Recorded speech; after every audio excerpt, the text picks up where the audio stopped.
What bro, this is very wrong bro என அணில்களை அலற வைத்துக் கொண்டிருக்கிறார் நடிகர். காரணம் என்ன தெரியுமா? மற்றவர்களிடமிருந்து உதிர்ந்த ரோமங்களை எல்லாம் தேடி தேடி சேர்த்து வழுக்கையை மறைக்க டோப்பா செய்து கொண்டிருக்கிறார் நடிகர். அதுதான் அணில்களின் அலறலுக்கு காரணம். என்ன சொல்லி கட்சி ஆரம்பிச்சிங்க?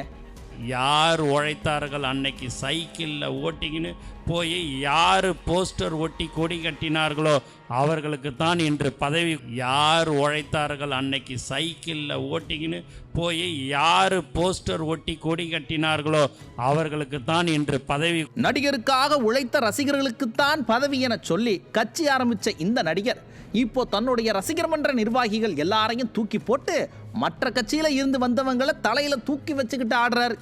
அவங்களுக்கு மட்டுமே உச்சபட்ச பொறுப்பையும் கொடுத்திருக்கிறார். கிட்டத்தட்ட சொல்லணும்னா திமுகவை போலவே நடிகர் கட்சியும் செயல்படுகிறது. இந்த ஆதவர்ஜுனா யாரு? தீய சக்தி திமுக ஆட்சிக்கு வரணும்னு வேலை பார்த்தவர். பிசிகாவில் கொஞ்ச காலம் பொறுப்பில் இருந்தவர். அங்கிருந்து துரத்தி விடப்பட்டதும் இப்போ நடிகர் கட்சிக்கு வந்திருக்கிறார். பல ஆயிரம் கோடிக்கு சொந்தக்காரங்கிறதுனால நம்ம பனையூர் பண்ணையாரும் ஆதவுக்கு முக்கியத்துவம் கொடுக்கிறார். நிர்மல்குமார் யாரு? நாம விசாரிச்ச வர 5 தடவை கட்சி தாவிருக்கிறார். அவர் விஜய் ரசிகரும் கிடையாது. இதே விஜய ஜோசப் விஜய்னு விமர்சனம் பண்ணவர். செங்கோ இட்டையனை பற்றி நாம் சொல்லி தெரிய வேண்டியதில்லை. எப்போவோ ஒரு காலத்தில் எம்எல்ஏவா இருந்த சிலரையும் திடீர்னு கட்சிக்குள்ளே சேர்த்துருக்கிறாரு பனையூர் பண்ணையார். கொடுமை என்னன்னா, இப்படி அடுத்த கட்சியில் இருந்து வந்த அம்மாவாசைகளையும் ஒத்த ஓட்டு நாராயணங்களையும் மரியாதையாக நடத்துகிற நடிகர் எங்கள் அண்ணன்னு கண்மூடித்தனமாக நம்பின சொந்த கட்சி பெண் மாவட்ட செயலாளர் மேலே காரை விட்டு ஏற்றுறாருங்க.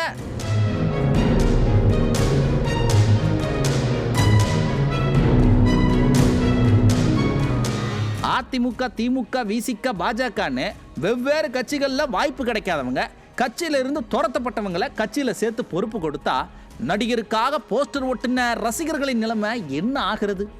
முதல்ல அந்த கட்சி நிலைமை என்ன ஆகிறது? திமுக இதுவரை தனித்து போட்டி போட்டதே கிடையாது. இனி எப்பவும் தனியாக போட்டி போடுறதும் கிடையாது. அந்த கட்சியால் அது முடியாது. ஏன் தெரியுமா? இன்னைக்கும் அந்த கட்சியில் முக்கிய பொறுப்பில் இருக்கிற பலர் அதிமுகவில் இருந்து ஓட ஓட விரட்டப்பட்டவர்கள். அதிமுக விரட்டி அடித்த நபர்களை வச்சு கட்சி நடத்துறதுனால அந்த கட்சியோட தொண்டர்களே நிறைய பேர் வெளியேறிட்டாங்க. வாக்கு வங்கி ரொம்ப வீக் ஆயிடுச்சு.